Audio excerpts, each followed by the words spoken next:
Let's get into segment 2 then.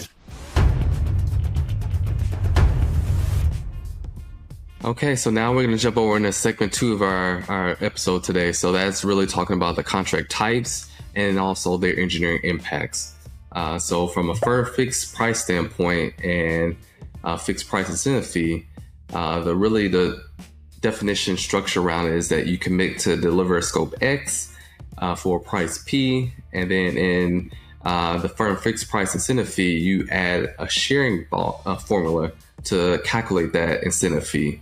And if you come under that cost, you share the savings with the customer. But if you're over that cost, then you have to share the pain of the, above that ceiling cost with the customer. The engineering implications are really around how do you aggressively manage the cost, test margins, scope creep, leaves little room for surprise tech risk because it's firm fixed price.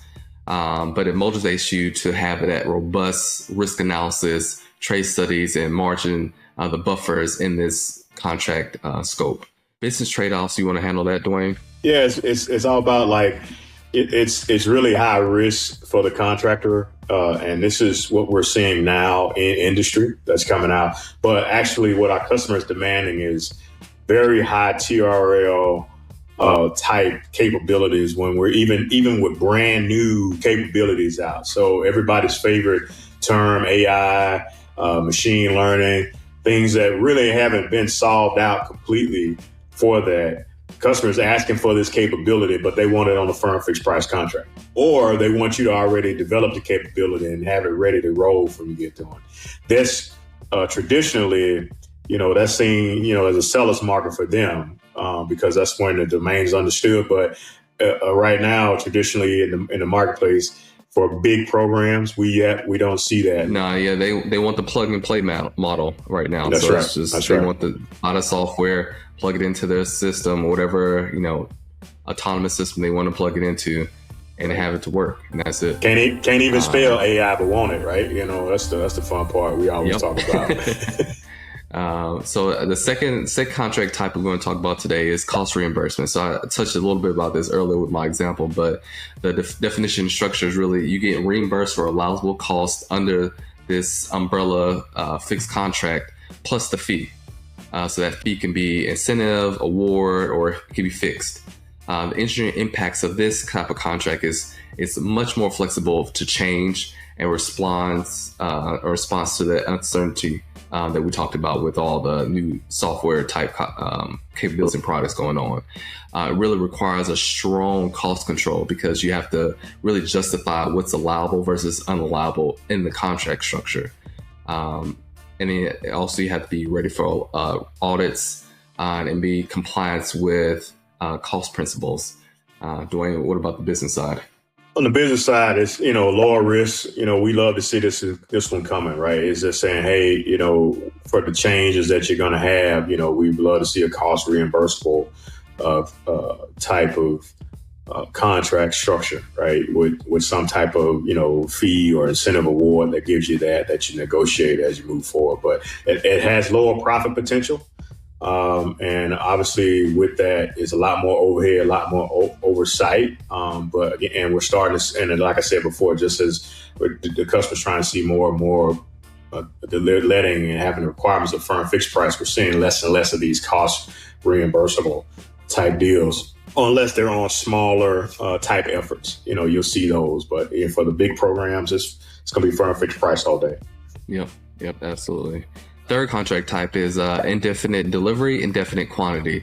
So really, this is really when the government defines a ceiling number of units or ceiling dollar value, and the government issues that individual task delivery orders under that umbrella. So think of this as like the overarching contract model, but then you have other task orders and things like that flow into this from a use case standpoint.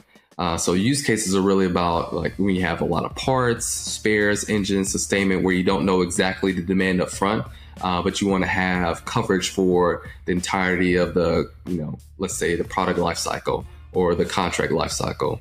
Engineering impact is, it really needs architectural modularity, supply chain readiness, plug and play design to respond to all the various orders that's going to be going on, because like I said, it's going to be coming from spares, production, sustainment. So it has to, take in consideration for a lot of different quantities.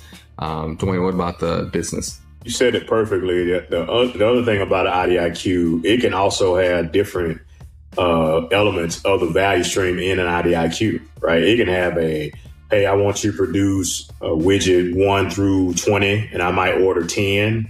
Also, it'll have a development, CLIN contract line item that's in it, basically say, hey, can you upgrade the seeker on widget X, and I want you to start delivering that from 11 through 15, right? And then on another CLIN, it can say, hey, I need you to do some support and sustainment work. So those IDIQs give the contracting entity the realm and the stretchability to figure out how to do a lot of things under one contract umbrella, which is can be helpful and smart when you're dealing with, particularly in a sustainment environment, or you're upgrading something that's already in the fleet. So you'll see a lot of these, right?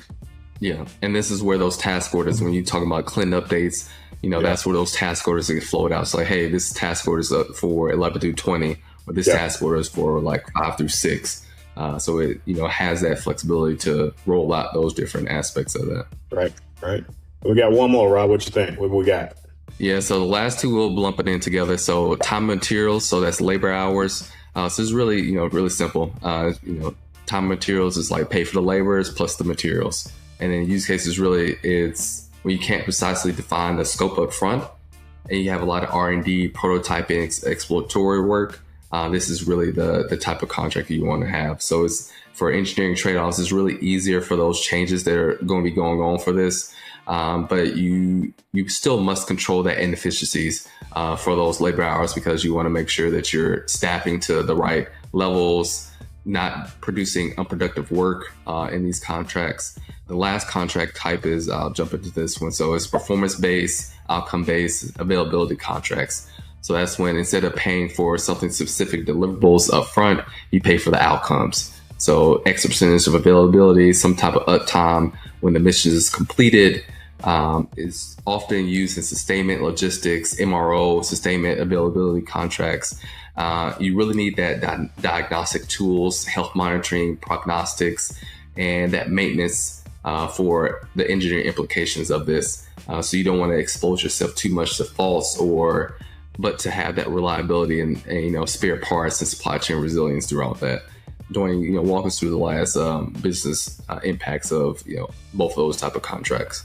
Yeah, from time materials is really, like you said, it's, hey, I got some engineering work I need you to figure out, or I need you to figure out, explain to me what does this new technology mean, and here's some hours to go do that. And so we'll present a white paper, right? And say, we call it, where we just give them an engineering document to say, here's what it takes to do X, Y, and Z to build this capability to your new platform, things like that. So, because they need just the basic information to say, how would you do it, right? And you'll see that from a time and materials standpoint, right? Or in a support structure where, hey, we might need some help with some flight integration. Here, we'll give you a time and materials contract, just so we can have some people on site to help us.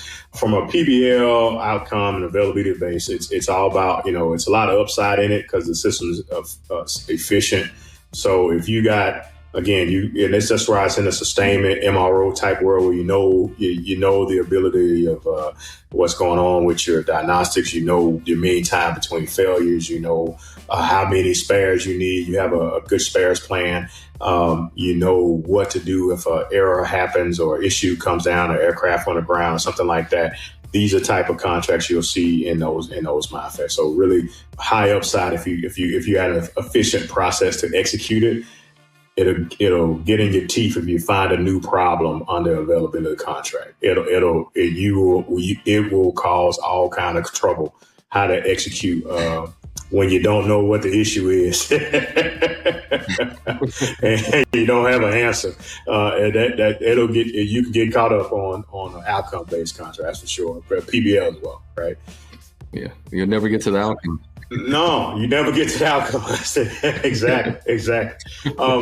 So let's